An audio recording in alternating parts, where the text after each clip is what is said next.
Okay, so this is a video I've wanted to do for quite a while. It's on the topic of magic and cardistry. A lot of people that know me know that I am a magician and cardist myself. People that don't, now you know. It's not a topic I speak about as often as I'd like to these days, and there's a lot of reasons why. We're going to sort of break that down in this video today. I thought it would be interesting to talk about this. I don't really know where to begin with it. There's a lot of backstory that needs to be sort of given, and the main aspect of the backstory of it is the magic communities and cardistry communities, and the communities as a whole are very passive-aggressive. That's the best way to put it. They're amazing. They're enormous. Nowadays, they're enormous, which I'm very thankful for and very glad and happy for. The negative side of it is that as good as they are, they can be as equally as bad. And people say, how? Why? Like, people that aren't a magician or cardist wouldn't really know that either. So people ask me that in person. They go, why? Like, how?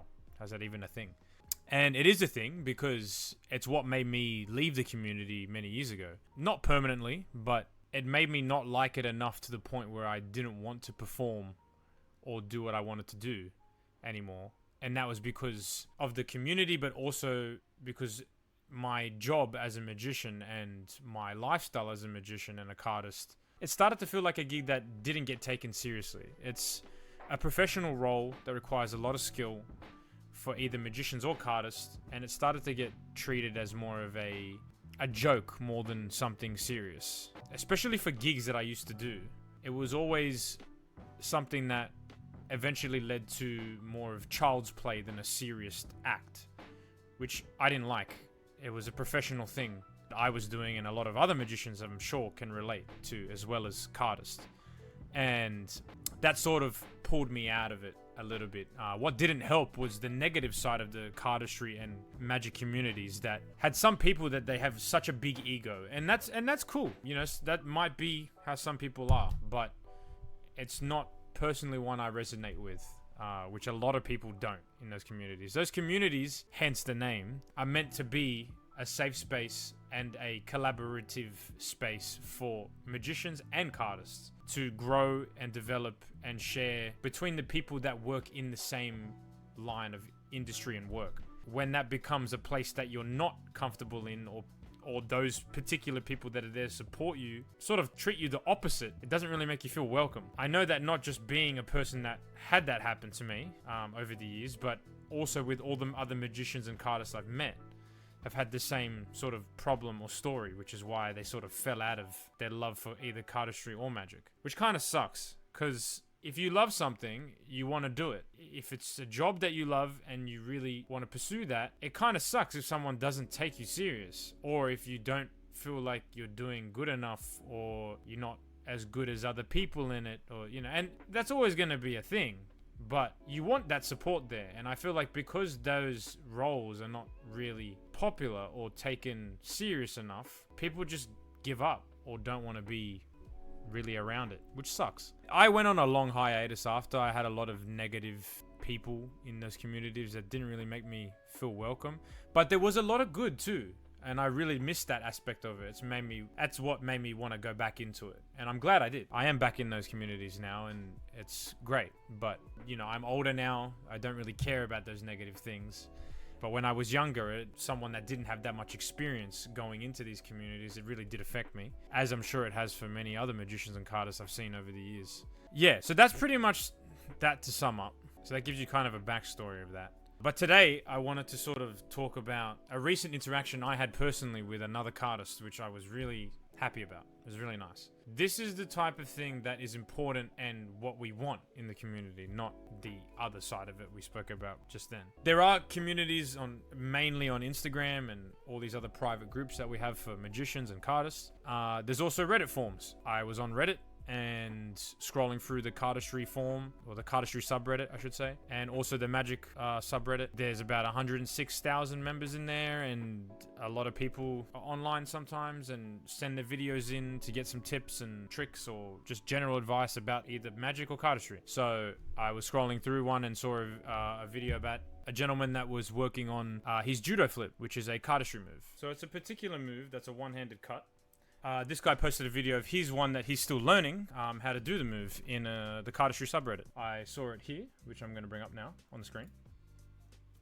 And just going to watch this video of him doing this. So it's by DJ DIXUEJSBDJDKW. So I don't know how to say that, so I'm just spelling it out. This guy was super chill, super nice. Reading this sentence kind of wigged me out, but basically he said, literally just watched a tutorial on this yesterday and I'm able to do it most of the time. Obviously not up to speed. Any tips I should know? So this is the video. And for somebody that just learned this move yesterday, it's very good. This move can take a little bit of time to master. It also is quite an annoying move to get used to. He did really well. There were a couple comments for feedback, and they're in the comments here actually. So if we see the full discussion, we can see some of the people that have given feedback saying you've pretty much got it. Just keep tilting the bottom packet. But see, the thing I don't really like, which is again something to bring up about these communities, is that even though these communities are in place, these places are here for people to improve. Nobody puts that effort in, you know, like to really give feedback. Nobody really wants to, you know, put that extra step in or that extra care to really explain. I've always struggled to understand why. I thought it would be nice if people could, because if it was me, I'd want to get someone that actually spent some time trying to explain it to me, or better off, tried to connect with me to show me a better way, which is what happened a lot in the past, but doesn't seem to really be happening anymore. People are just lazy. I don't want to assume things, but that's just how a lot of it is in the community sometimes. Hence, some of the people that are still giving feedback, but not really, you know, in the comments, like, oh, you know, you've got it, blah, blah, but just keep trying. This is the same level I'm at. I now do it 1,000 more times, like 10,000 more times. Yeah, it's true. This guy, another amazing guy that gave some good feedback about what was going on, how to continue to move and what will help. And another guy, same thing, looks good, do it over and over again. That's not really feedback. And then I wrote a review. So I wanted to leave him as much advice as I could, just about how to improve. And again, it's all constructive feedback. It's nothing negative. So just telling him about, you know, what I do, and then also how to help. And you got some other people giving some good feedback. So this was another one I wanted to speak about. And this was an important one as well. So this guy, Competitive Tap 8860, asked for feedback, saying, I've been practicing cardistry for a few months and I find it challenging to combine moves smoothly. My two-handed cuts in particular often look choppy and lack fluidity. Any advice on how I could improve this and make everything feel and look more seamless? And I think personally this video is really good for someone that's been practicing a while. He's got pretty good movement. It does look very jolty, but it's good. So I commented a very big description of things that can help out.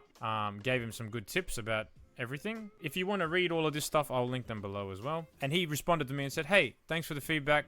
Since you mentioned it, I can ask if I have any questions. I actually have one. And this is the point I wanted to cover the most. He said, I've been practicing cardistry for about 7 months, which is really good for the video I just made. And he said, and lately I'm struggling with motivation. And at the beginning, I was completely focused, practicing constantly and barely putting the cards down. And now I just pick them up sporadically. Like when I'm at my PC or waiting for something, it doesn't feel as connected as it did before. I often watch videos of the moves I already know and occasionally learn new ones, but it still doesn't feel like enough. I've also thought about adding some magic to my cardistry. I responded with a big message and the main component of what I wanted to cover here, the few aspects of this, saying, I've often seen the pattern over the years of many different magicians or cardists that have lost their motivation or drive to a variety of reasons.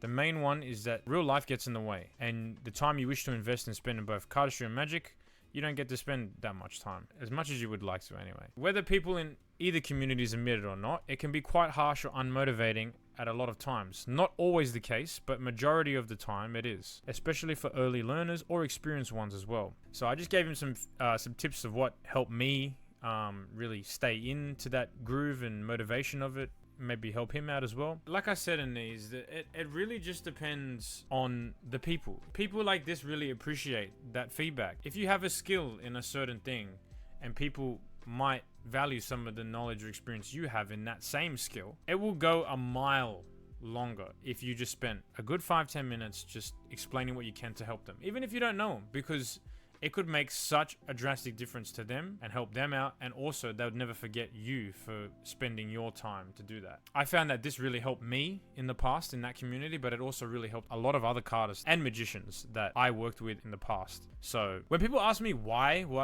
did you leave the community or in the past, and why aren't you doing it as much, it's because of these things. People do judge quite quickly with certain things, and it's not as easy as people make it out to be. Like, on the surface, you only see one side of it, which is the performing or the videos of people actually doing stuff with cards. And then there's the other side of it, which is everything else. And there's quite a lot. I love cardistry. I love Magic to its core. I will always be doing it professionally as my job, but it's not something I can spend 24/7 doing, because otherwise, like anything, if you do it too much, it doesn't become something you love. It becomes more of a chore, and you lose your love or your passion for it. And that's not something I ever want to do again with that, because I did at one point not want to know about it at all, and that made me sad because it's something I love so much. I don't know why randomly I was like, I'm gonna make this video, but I thought it was something that would definitely help me, maybe help others. It's something I've always really wanted to talk about and tap on, and I think it's important that people do speak about things that might help others, but also maybe affected them in the past and might save people going through that in the future. But end of the day, the communities are amazing, you know. People should definitely feel welcome to try it, to start it, especially cardistry. Cardistry is getting a lot more bigger than it was, and it's pretty much just skateboarding with cards, which is the best way to explain it. But yeah, thanks for tuning in on this video. If you watched it and you spent enough time listening to me yap, thank you. This is quite a deep and important thing to me. If you did watch all of it, it means a lot. To any cardists and magicians out there, like I said in the forums, which I will link below as well, don't ever stop. Don't ever stop doing cardistry or magic. Don't ever stop doing what you love. To anybody out there watching, always do what you love. Do what makes you happy. Money means nothing. Everything we own is materialistic. You don't take it to your grave. Enjoy your time that you have here, and do the best you can with what you love, and don't ever stop doing it. Thanks.